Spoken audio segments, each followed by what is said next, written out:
When my wife and I bought this house, we thought we'd finally found our dream home. It was in a quiet neighborhood, surrounded by trees, far from the noise of the city. The price was low, almost suspiciously low, but the realtor said the previous owners just wanted a quick sale. At first, everything felt perfect. But as we started settling in, we realized something about this place didn't make sense. Every hallway seemed longer than it should be. Some doors opened into walls, others into rooms we didn't remember having. And that's when I started wondering if this house was ever really empty when we moved in. We moved in during late September, right before the weather started to cool down. The air smelled like rain, and the whole neighborhood had this peaceful, quiet charm to it. Our house sat at the very end of a cul-de-sac, surrounded by tall oak trees that cast long shadows across the driveway in the evenings. It was a two-story home with a slanted roof, faded white paint, and a wraparound porch that creaked under every step. It wasn't perfect, but it felt like ours. The kind of house you'd imagine raising a family in. Inside, though, things felt different. The moment you walked past the front door, it was like stepping into a maze. The living room connected to two hallways that seemed to loop back into each other. There were 3 bathrooms, but only one had a working light. And the guest bedroom had 2 windows, one facing the front yard, and another facing what should have been the backyard, except there was no backyard there. Just a blank wall. At first, we laughed about it. Old houses have quirks, crooked walls, uneven floors, bad wiring. It was all part of the charm, or so we told ourselves. My wife joked that the house probably had a secret room somewhere, and we'd find it one day while cleaning. Looking back now, I wish we never joked about that. Because that secret room actually existed. The first few nights went by quietly. We were exhausted from unpacking boxes, assembling furniture, and figuring out where everything went. The house was old, so it made plenty of noises, creaks, groans, the kind you hear when the temperature changes. But on the 4th night, something felt different. I woke up around 2 a.m. to get some water. As I walked down the hallway, I noticed how unusually long it felt. Like it had stretched somehow. When I turned around, the bedroom door looked farther away than it should have been. I laughed to myself, thinking I was just half asleep. But then I saw it, a door at the end of the hallway that I didn't remember being there before. I reached for the knob. It didn't move. Locked. When I turned around again, I could see the faint outline of my wife standing in the bedroom doorway, watching me. She looked sleepy, confused. "What are you doing?" she asked. I told her I was just getting water. She nodded slowly and went back inside. The next morning, I checked again. The hallway looked normal. The door I saw the night before? Gone. In its place, just smooth drywall. I didn't tell her about it. I didn't want to sound paranoid. But that same day, she mentioned something strange. She said she'd heard someone walking in the kitchen around midnight, soft, heavy steps, pacing back and forth. When she got up to check, no one was there. At that point, we both assumed it was the house settling, or maybe an animal in the walls. But that night, when I turned off the lights, I could have sworn I heard whispering coming from the vents, like 2 people talking softly right beneath the floorboards. And then, the sound of a door closing. Somewhere deep inside the house. A few days later, while rearranging the living room, I decided to move one of the heavy bookshelves against the far wall. It had been there since the day we moved in, left behind by the previous owners. When I pulled it away, I froze. Behind the shelf was a door. It was small, maybe 5 feet tall, with a rusted brass knob and peeling white paint that looked decades old. There were scratch marks around the edges, like someone had tried to pry it open once. My wife came over and asked if I'd known about it. I told her no. We both stared at it for a while, half expecting something to happen. I tried the knob. It turned halfway before jamming. The door wouldn't open more than an inch. Behind it, there was darkness, deep, cold air seeping through the crack. I pushed harder, but it wouldn't budge. My wife laughed nervously. Probably just a crawl space, she said. I nodded, pretending to agree, but something about that air, it didn't feel like a crawl space. It felt open. That night, while lying in bed, I heard it again. Footsteps, this time, directly above us. They were slow, measured, like someone pacing the floor in the room right over our heads. I got up, grabbed a flashlight, and checked the hallway. Every light flickered as I passed. When I reached the living room, that hidden door was slightly open. Just an inch. Enough to see a thin sliver of blackness beyond it. I shut it, hard, and pushed the bookshelf back in front. When I turned around, I saw my wife standing behind me again, pale, silent, eyes wide. She whispered, "Why is there light coming from under the bookshelf?" I looked down.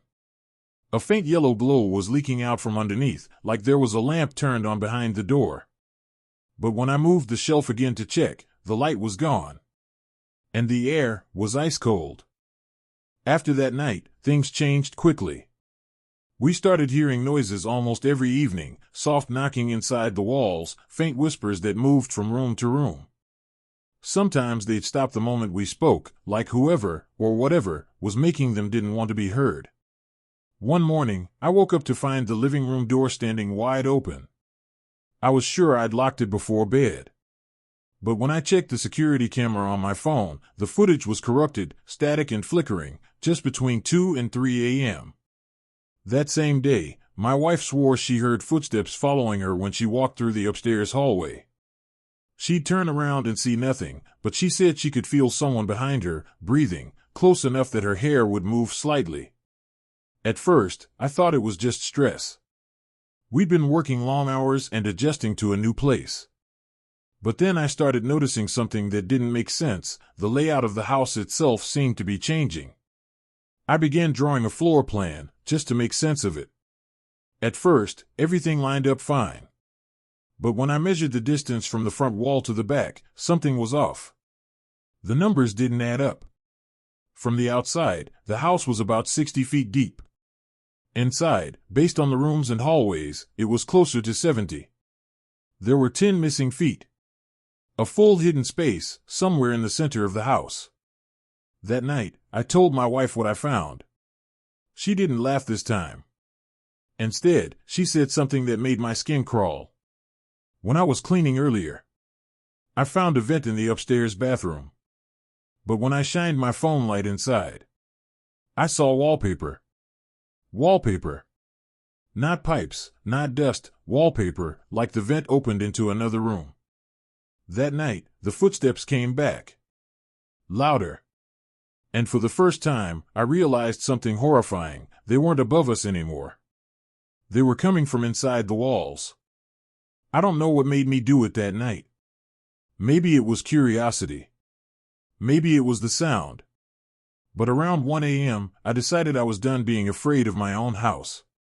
The knocking had turned into steady footsteps, slow, deliberate, moving right above our bedroom ceiling.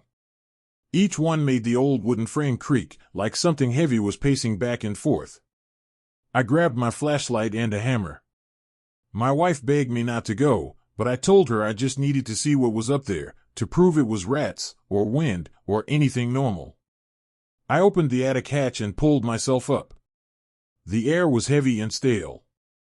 Dust swirled through the beam of my flashlight like snow in the dark. At first, I saw nothing but insulation and wooden beams. Then I noticed a small section of wall that didn't match the rest.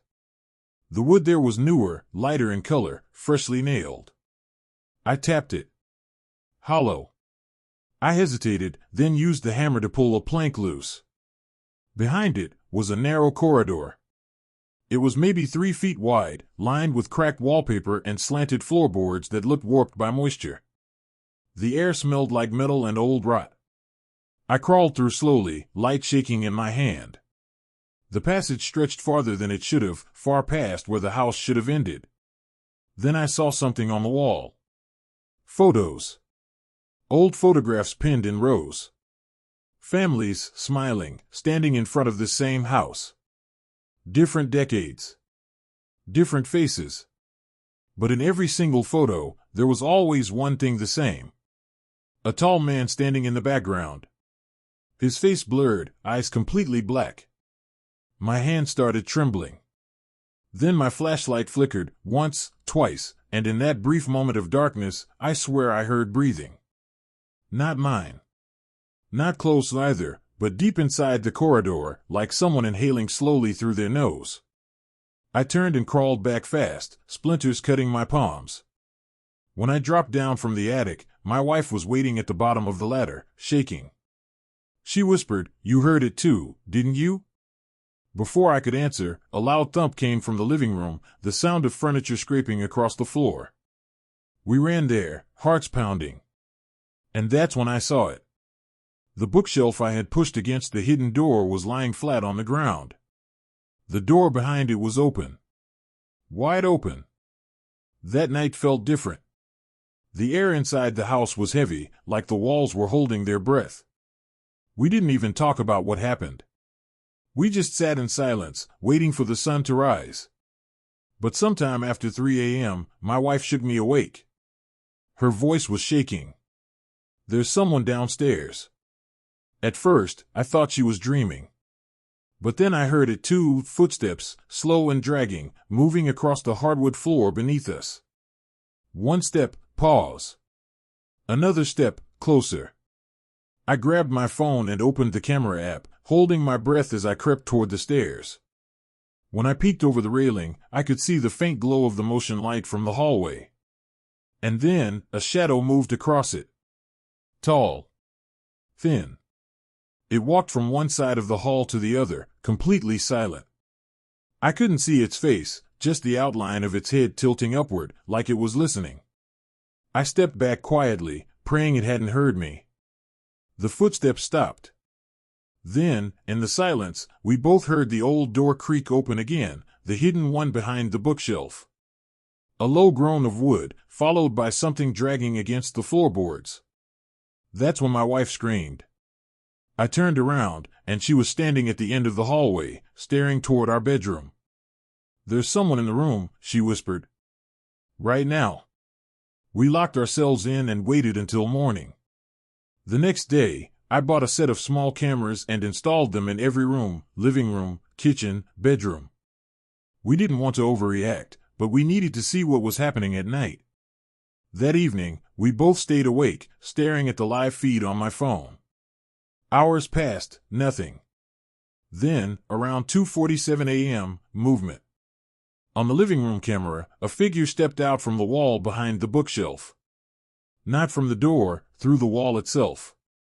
It was completely black, like the outline of a person cut out of the air. No features. No face.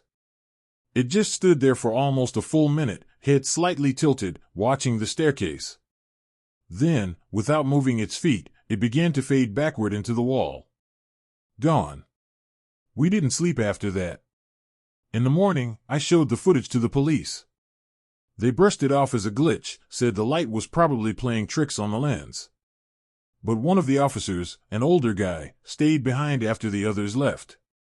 He looked at me and said quietly, "You bought the Bennett place, didn't you?" I asked him what that meant, but he just shook his head. "You should have left it alone." After that conversation with the officer, I couldn't let it go. I needed to know what he meant by the Bennett place. So I went digging. I searched the property records, the town archives, anything I could find online. And what I found didn't make sense at first. The house had been built in 1949, but there were 4 different blueprints registered over the next 20 years. Each one added new rooms, stairways, extensions, all designed by the same man, Arthur Bennett. Bennett was an architect who lived here with his wife and 2 children. But according to the records, his family vanished sometime in the late 1960s. There was no report, no police investigation, just a newspaper article that said they'd moved away suddenly. But that wasn't true. A local historian I found online told me the real story. After his family disappeared, Arthur became obsessed with rebuilding the house, constantly adding new walls and rooms, saying he could hear them inside the house. He claimed that if he built the right layout, the right pattern, they'd come back to him. Neighbors said they'd hear hammers and saws at all hours of the night, even after the lights inside went dark. And then, one winter morning, the noises just stopped. Arthur Bennett was found dead inside the house, near one of the newer hallways he'd added. The police ruled it an accident. But when I looked at the coroner's report, it said something that made me sick to my stomach. Cause of death, starvation. Estimated time of death, 14 days before discovery. Found seated upright against a wall that did not exist on the original floor plan. He'd built himself into a part of the house that didn't lead anywhere. A dead-end hallway. No windows. No doors. Just walls. And the house kept growing around it. After that, I couldn't stop thinking about the sound we'd heard in the walls, the pacing, the faint whispering. What if it wasn't a haunting? What if it was something left behind? Something that had become part of the structure itself? After learning the truth about Arthur Bennett, I wanted to leave. My wife was already packed before I could even tell her everything. But that night, the house wouldn't let us go. When I went to open the front door, the key didn't fit anymore. It was the same key I'd used every day since we moved in, but now, the lock had changed. I tried the back door. Same thing. Even the windows, they wouldn't open. It was like they'd fused to the frames. My wife started panicking. She grabbed her phone and tried to call for help, no signal. I checked mine, dead. Then we heard it. From somewhere deep inside the walls, that same dragging sound, heavy and uneven, like something pulling itself closer. And underneath it, a faint voice. Low, strained, almost whispering my name. Michael. My wife froze. The voice wasn't coming from the basement this time. It was coming from the hallway right behind us. I turned, and the corridor we just walked through was longer. Much longer. The door at the end looked miles away, flickering under a dim yellow light. I ran toward it, pulling her with me, but the farther we went, the longer it stretched. The floorboards bent under our feet, like breathing. Then suddenly, the hallway split, two directions where there had only been one. My wife screamed and pulled me left, and we slammed into a wall that shouldn't have been there. She started pounding on it, yelling for help. I turned back and saw something standing in the other hallway. It looked human. But its arms were too long, its head tilted backward, mouth gaping wider than it should. It was tall, black, almost like a burn mark on the air itself. It didn't walk, it slid closer, the lights above it flickering out one by one. I grabbed my wife and pulled her toward the kitchen. We ran through the rooms, but the layout kept changing, doors where there hadn't been doors, staircases twisting in on themselves. It felt like running inside a maze that was watching us. Then we found it, the old door behind the bookshelf. It was wide open. And from inside, we could hear breathing. Slow. Deep. We didn't have a choice. I pulled her through and slammed it shut behind us. Inside was a narrow passageway, lined with wooden planks. At the end, a faint light, a window, cracked open just enough for air to come through. We crawled toward it, dragging our bags, splinters cutting into our hands. Behind us, the footsteps followed, faster now, scraping closer. I shoved my wife through the window first, then forced myself out after her. We fell into the mud outside, gasping, the night air freezing against our skin. When I looked back, the window was gone. Just a smooth wall of siding. No door. No frame. Like the house had sealed itself shut. We didn't go back for anything. Not even our things.